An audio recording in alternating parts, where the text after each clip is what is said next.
Selamat pagi, saudaraku. Hidup ini sangatlah singkat. 70 tahun, 80 tahun itu sekejap saja. Rasanya terlalu buru-buru kehidupan ini. Tanpa disadari, saudaraku, kita sudah kehilangan banyak waktu yang seharusnya kita gunakan dengan bijaksana.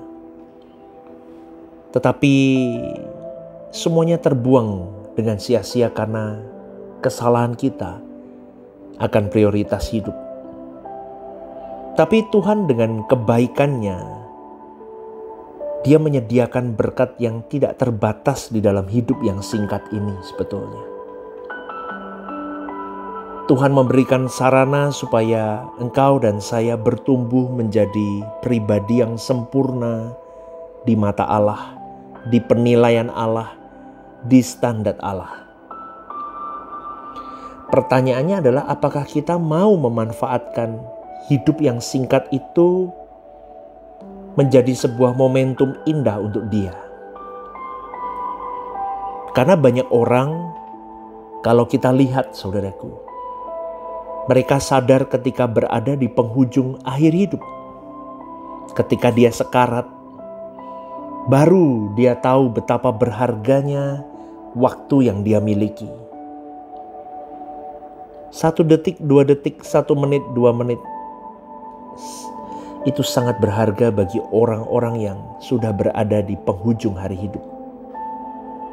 Maka pagi hari ini izinkan saya mengingatkan, jangan gunakan waktu untuk hal yang sia-sia, saudaraku. Seorang hamba Tuhan yang dipakai Tuhan, diurapi Tuhan dan berdampak, itu harus betul-betul mempersiapkan diri.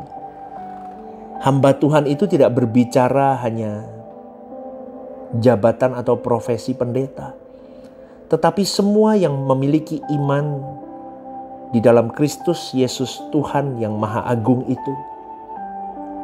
Orang percaya, kita semua hamba Tuhan. Kita harus benar-benar mempersiapkan diri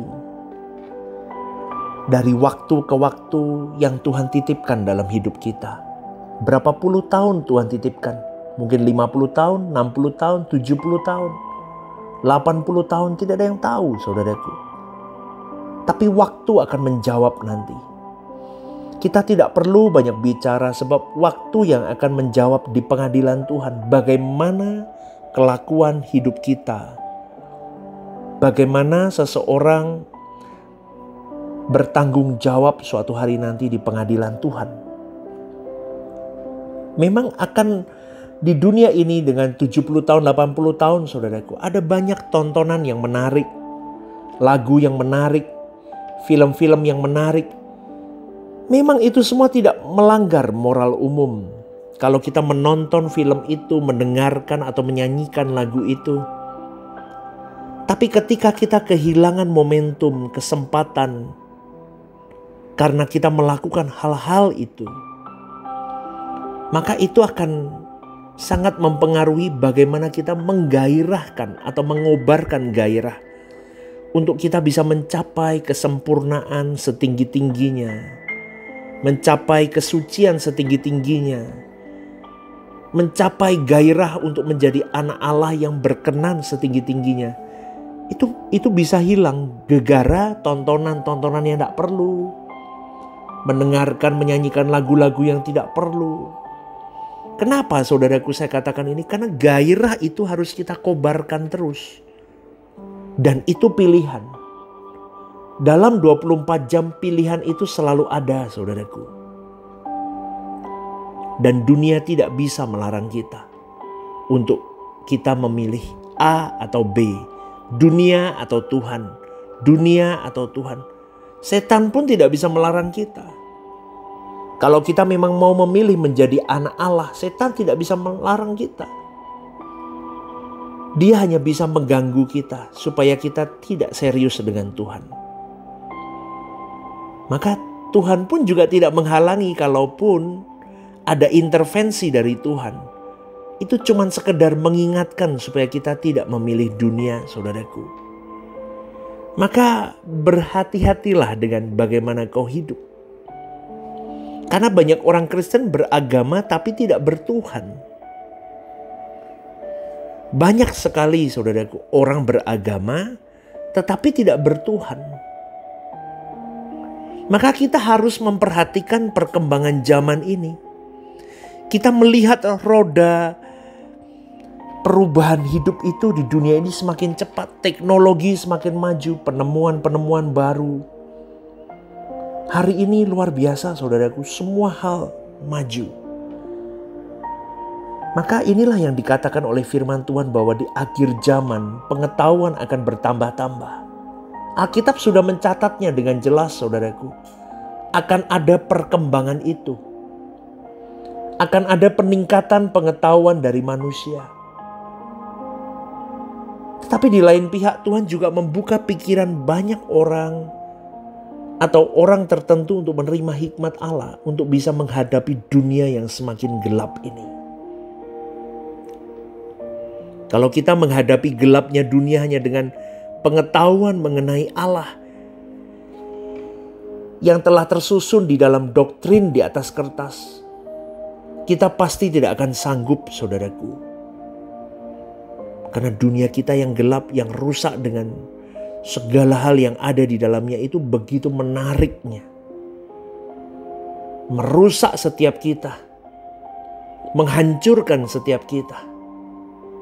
Maka ketika seseorang tidak berjuang sungguh-sungguh untuk menemukan Tuhan, dan ketika seseorang tidak membutuhkan Allah, atau tidak merasa perlu akan Allah dalam menjalani hari hidup, dengan memisahkan diri dari Allah atau tidak ingin berjumpa dengan Allah secara kusuk, menyendiri dengan Allahnya, saya kira, saudaraku, orang itu akan terhilang suatu hari nanti.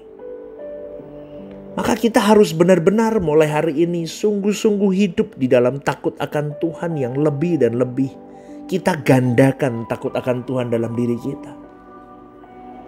Kita cari kebenaran, kita cari firman Tuhan itu terus dalam hidup kita. Karena zaman bukan semakin baik. Teknologi semakin maju, kejahatan pun tambah banyak. Maka kalau kita menghadapi dunia yang begini jahat, yang begitu gelap, kalau kita tidak benar-benar bertekun di dalam Tuhan, kita tidak menggandakan untuk mencari Tuhan lebih lagi, kita tingkatkan porsi kita untuk mencari Tuhan, saya kira, saudaraku, kita akan hilang. Kita terhempas dengan dunia. Kita tidak punya komunitas-komunitas Kristiani yang membawa engkau dan saya semakin takut akan Tuhan. Ketika kau turun dalam dunia ini, kau akan hilang, saudaraku. Maka dibutuhkan komunitas yang saling membangun dan menguatkan. Dibutuhkan kebenaran firman Tuhan. Dibutuhkan jam doa relasi dengan Tuhan. Betul, saudaraku. Dibutuhkan takut akan Tuhan. Dibutuhkan kekudusan dalam hari-hari hidup. Berjuang hidup benar. Dibutuhkan kejujuran di dalam hidup mengiring Tuhan. Maka orang-orang yang benar-benar melipat gandakan porsinya untuk menemui Tuhan, melipat gandakan porsinya untuk terus memilih yang menjadi kesenangan Tuhan, melipat gandakan terus target kesucian hidupnya, maka orang itu yang bisa benar-benar menemui Tuhan dan ditemui oleh Tuhan. Dan orang seperti itu, saudaraku, tidak akan terhilang oleh dunia ini. Mau seperti apapun dunia ini, saudaraku, orang seperti ini tidak akan pernah terhilang di hadapan Allah. Kenapa? Karena dia tahu dia hidup hanya untuk Tuhan. Gairahnya terus ditingkatkan untuk menyenangkan perasaan Bapanya saja. Ingat, saudaraku, zaman boleh maju. Teknologi boleh semakin hebat. Tetapi kita mau tingkatkan dalam diri kita cinta kita kepada Tuhan. Maka ketika kita punya benteng, yaitu cinta kepada Tuhan yang lebih, gairah yang kita kobarkan cinta Tuhan lebih, maka dunia dengan segala rekayasanya tidak akan menenggelamkan kita. Amin saudaraku. Kita berjuang hidup benar, maka generasi di bawah kita bisa melihat bahwa kita punya takut akan Tuhan dan itu kita wariskan kepada mereka semua. Amin saudaraku. Selamat pagi, selamat berjuang. Tuhan memberkati hidupmu selalu. God bless you.